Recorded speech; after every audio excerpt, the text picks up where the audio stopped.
Hello everyone, hope you're having a good afternoon so far. I wanted to get you up to date on Hurricane Irma, the track, the latest thinking, and we'll cover our local weather as well because as you know it's been kind of rainy and definitely cool out there. We have a nice taste of fall on the way for the end of the week. Wait for a few of the people to join us here before we get started. And hello Janet. Hi Steve. Okay, hey John. Got some folks tuning in here. Hello, Bill. Hey, Brina. Hope y'all are having a good day so far. Let's take a look at what's going on because, as you know, we've been talking about the potential of Hurricane Irma impacting the Carolinas, and it's still pretty far away. I've got this, I'm actually using the new satellite, the GOES 16 floater, which kind of focuses in, gives us some ultra high resolution and well, high resolution and also some more frequent pictures, so it's a smooth animation. Let me get this going here. All right, taking you back 12 hours and going through today. I can see that it's made its way across the Virgin Islands, still impacting them in a big way.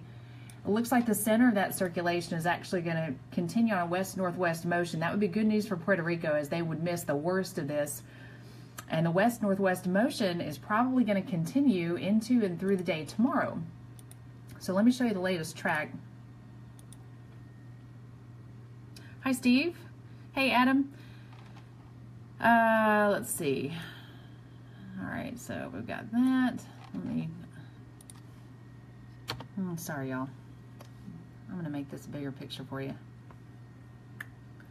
Plus, I can move the thing around.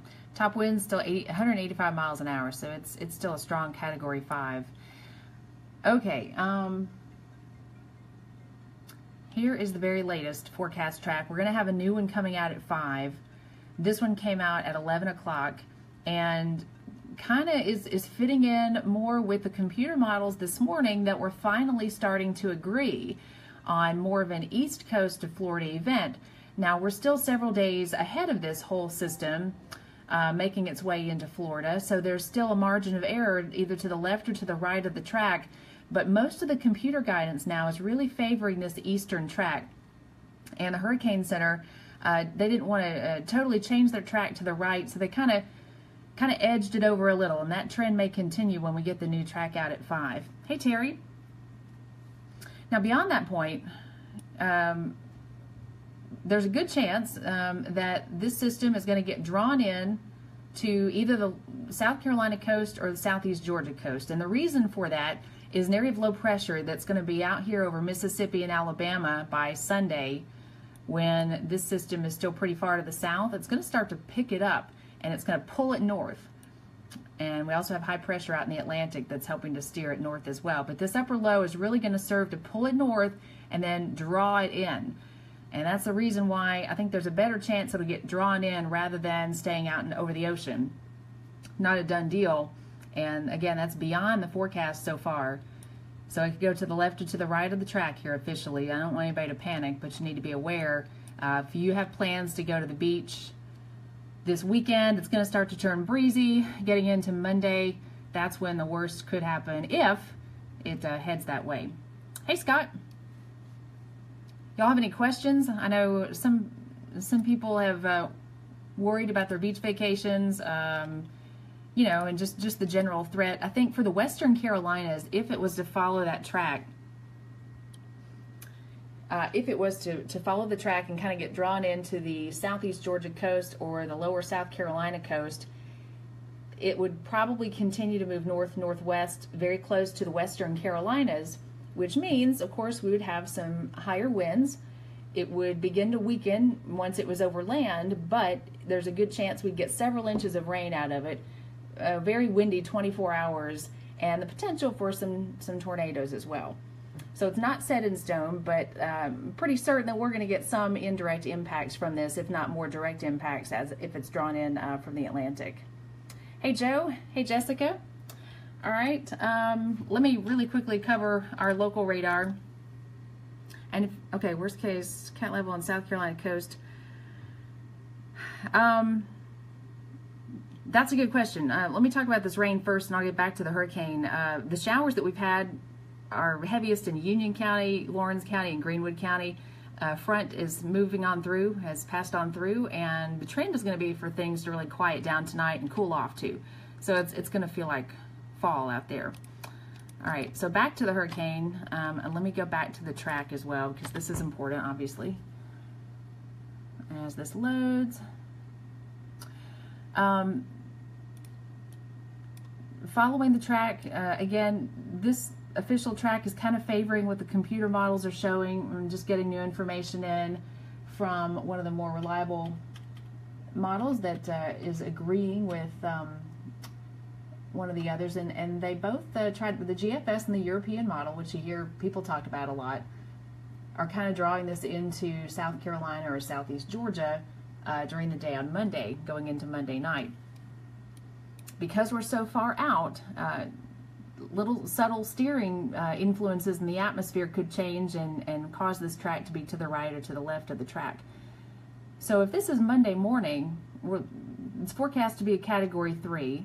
It would still be over the water, and there would be a decent chance of a top-end Category 2 or a Category 3. I don't think that it would strengthen anymore once it gets to Jacksonville or north of there, because there will be some upper-level wind influence that might help to limit that strengthening, but it will still be over the water, so it might be able to maintain some energy.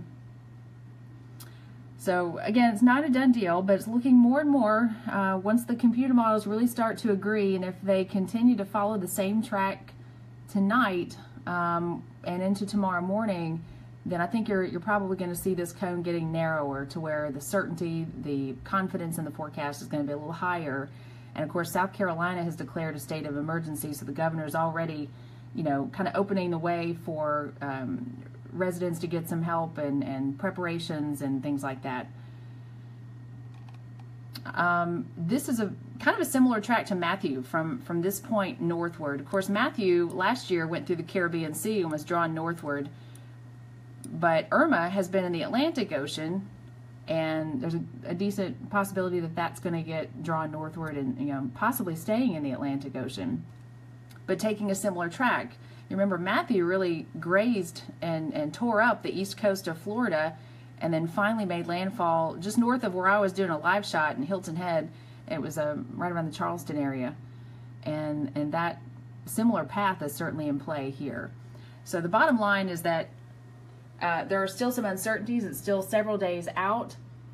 The good news, I guess, in a sense, is that the computer models at this point at least, and that could still change too, but right now they're kind of agreeing on more of an easterly favor to the track that we've been talking about. After that point, if it's drawn inland, and I think that upper level low will help to do that, the Western Carolinas will get a round of some heavy rain, some higher winds, some higher wind gusts for about 24 hours, and then also the potential for some tornadoes. It really depends on exactly where the track is. If the center moves too far to our east in the Western Carolinas, then we may not see much at all. But we will see it turning breezy on Saturday and also on Sunday as well.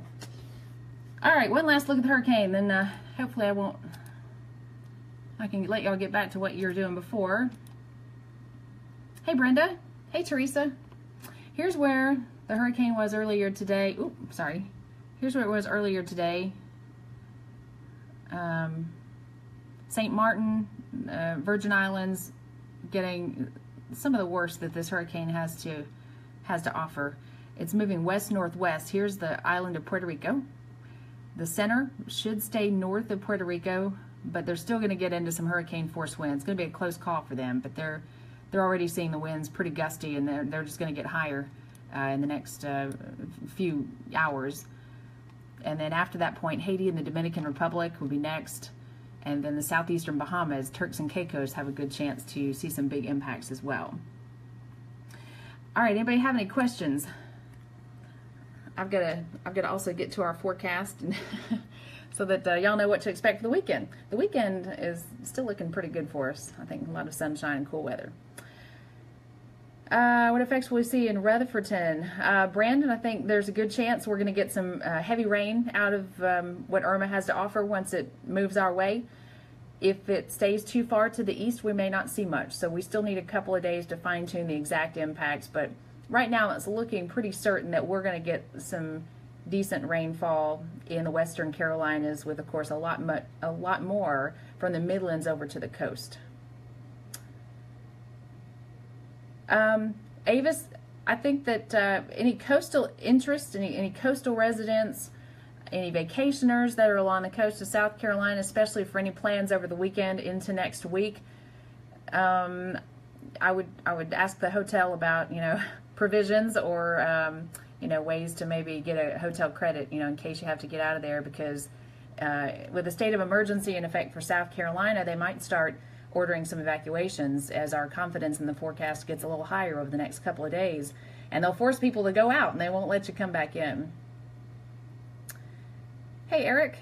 All right, well, just wanted to give you all the latest and greatest on what's going on. Again, here's the latest look at Hurricane Irma. Top winds 185 miles per hour, holding on to that Category 5 status for an awfully long time, about 24 hours now.